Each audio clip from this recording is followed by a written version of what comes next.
اللهم صل علی محمد وعلی آل محمد کما صلیت علی ابراہیم وعلی آل ابراہیم انک حمید مجید اللهم بارک علی محمد وعلی آل محمد کما بارکت علی ابراہیم وعلی آل ابراہیم انک حمید مجید بسم اللہ الرحمن الرحیم۔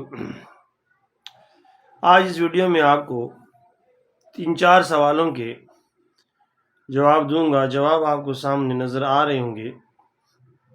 پہلا سوال یہ ہے کہ شیطان کی پیدائش میں آخر کیا حکمت ہے؟ اللہ تعالیٰ نے شیطان کو کیوں پیدا فرمایا؟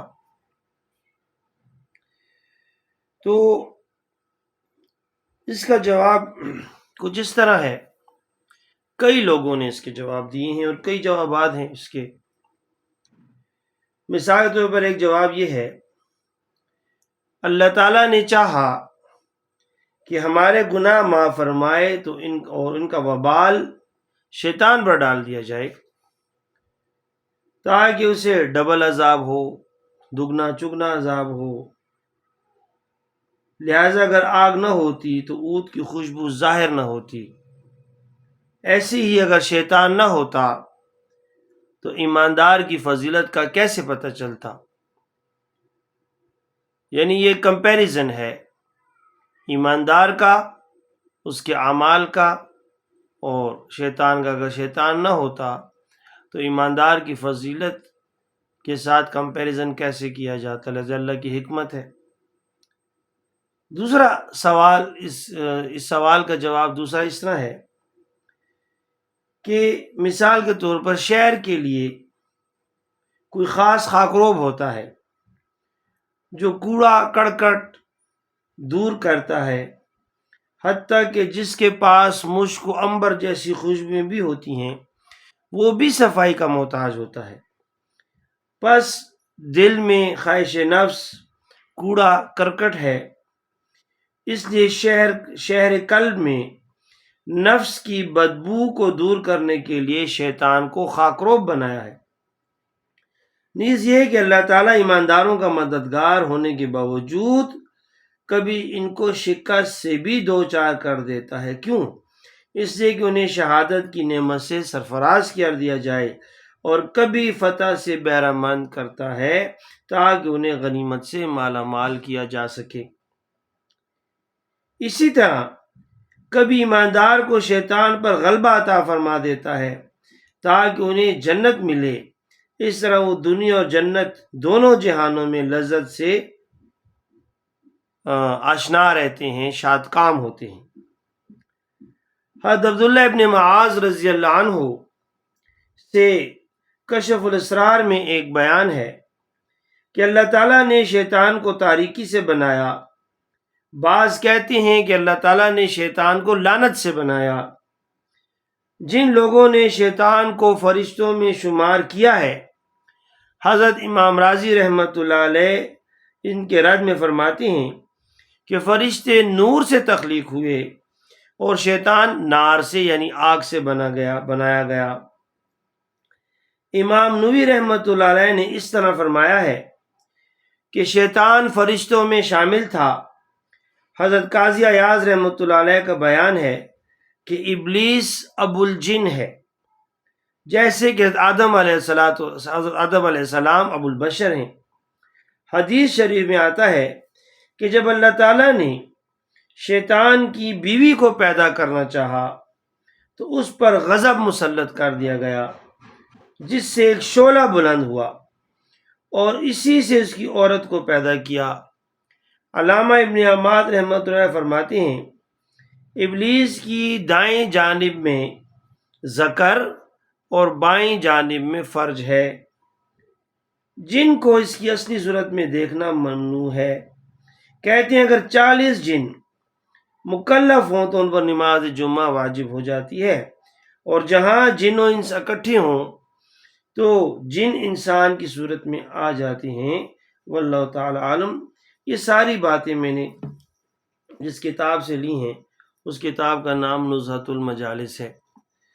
اب دوسرا جو سوال ہے کہ شیطان کو انسان پر مسلط کرنے میں کیا حکمت ہے،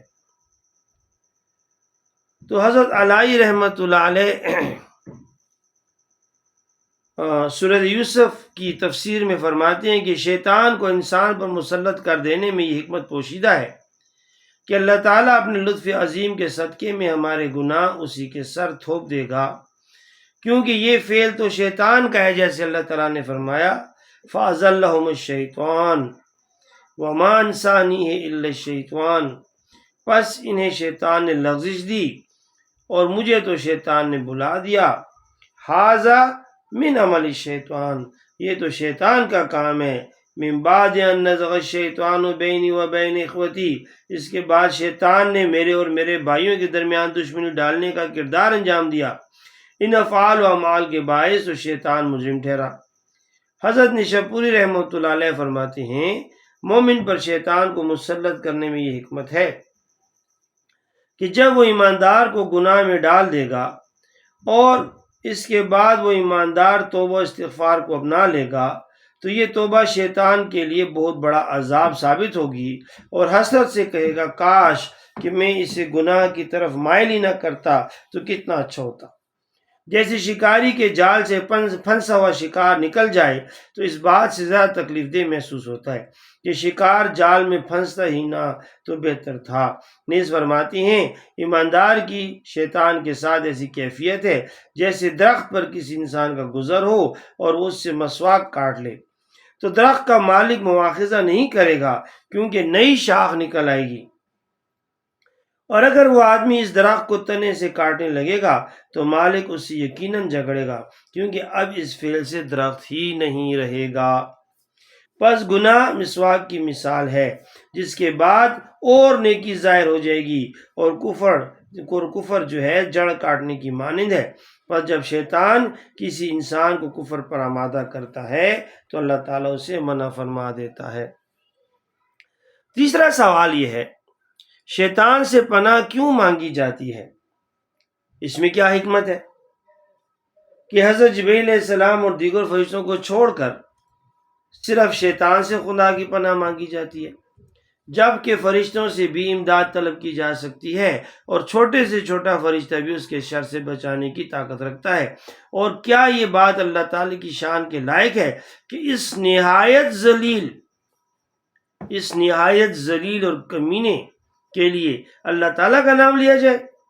حضرت نشاپوری رحمۃ اللہ علیہ فرماتے ہیں یہ تو اللہ تعالیٰ نے از خود اپنے ذمے کرم پر ٹھہرا لیا، یعنی اللہ تعالیٰ نے اپنے ذمے خود لیا ہے اور فرمایا میرے بندے میں نے تیری حفاظت کے لیے تجھے کسی اور پر نہیں چھوڑا، یعنی فرمایا کہ اگر تیرا شیطان بہت بڑا دشمن ہے تو میں بہت بڑا تیرا حفاظت کرنے والا ہوں کہ مجھ سے زیادہ بڑا کوئی تیرا ہے نہیں حفاظت کرنے والا، لہٰذا اگر شیطان تجھ سے دشمنی کرے تو میں تیرے لیے کافی ہوں، تو مجھ سے پناہ مانگا کر۔ چوتھا سوال یہ ہے کہ انسان سے شیطان کی دشمنی کا سبب کیا ہے؟ آخر شیطان انسان سے کیوں دشمنی کرتا ہے؟ وہ جو ہے تو فرشتوں سے دشمنی نہیں کرتا، کیا وجہ ہے آخر؟ جی اللہ تعالیٰ اور فرشتوں سے اس کی دشمنی کا ذکر ہی نہیں آتا، تو اس کے جواب میں یہ کہا گیا کہ بنی آدم سے دشمنی کا سبب وہ یہ سمجھتا ہے کہ حضرت آدم علیہ السلام کو سجدہ نہیں کیا، دراصل وہی میری لعنت کا باعث بنا، اسی وجہ سے وہ خدا تعالیٰ اور فرشتوں کو دشمن گمان کرتا ہے۔ چنانچہ حضرت سیدنا فاروق اعظم رضی اللہ تعالیٰ عنہ فرماتے ہیں کہ ایک دن میں نے شیطان کو نہایت کمزور دیکھا تو دریافت کیا تو کیوں اتنا کمزور نظر آ رہا ہے؟ کہنے لگا اللہ تعالیٰ کی فرقت و جدائی کے باعث یہ حالت ہو چکی ہے اور جنوں سے بھی عداوت رکھتا ہے، اس لیے کہ ان میں سے ایک بڑی تعداد رسولوں پر ایمان رکھتی ہے اور تمام رسول حضرت آدم علیہ السلام ہی کی اولاد سے ہیں۔ دراصل جو بھی رسولوں پر ایمان لائے گا شیطان اس کے در پہ ہو جائے گا۔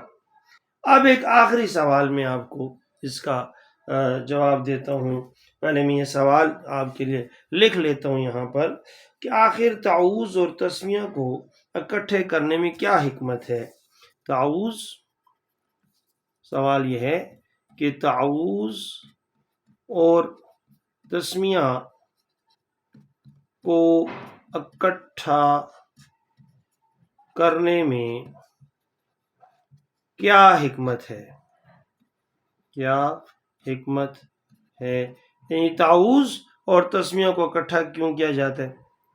اگر آپ غور کریں اور آپ نے میری ساری جو تقریر ہے، میرا بیان آپ نے سنا ہو، تو یہ سوال ابھی چونکہ لوگ میرے پاس بیٹھے ہیں تو انہوں نے لکھ کر بھیج دیا، تو میں نے کہا چلیں ابھی آپ کے ساتھ شیئر کر لوں۔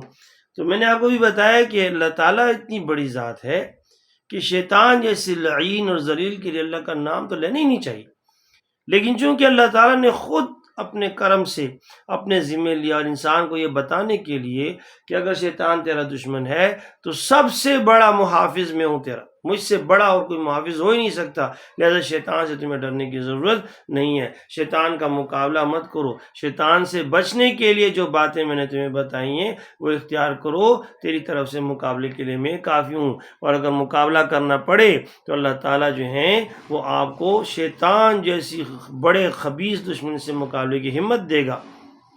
تو یہاں پر سوال انہوں نے کیا کہ اعوذ باللہ کے ساتھ بسم اللہ کو قریب رکھنے میں کون سی حکمت ہے، یعنی کیوں دونوں کو ساتھ ساتھ رکھا گیا ہے؟ تو حضرت نشاپوری رحمۃ اللہ فرماتی ہیں بسم اللہ ایماندار کے لیے شفا ہے، اور تعوذ میں شیطان کے لیے زہر ہے، لہذا زہر کو زائل کرنے کے لیے ساتھ ہی تریاق بھی رکھ دیا گیا۔ حدیث شریف میں ہے کہ گناہ کے دروازے تعوذ سے بند کریں اور عبادت کے دروازے بسم اللہ سے کھلے رکھیں۔ وما علینا الا البلاغ۔ اعوذ باللہ من الشیطان الرجیم، اعوذ باللہ من الشیطان الرجیم، اعوذ باللہ من الشیطان الرجیم۔ جزاک اللہ خیرا۔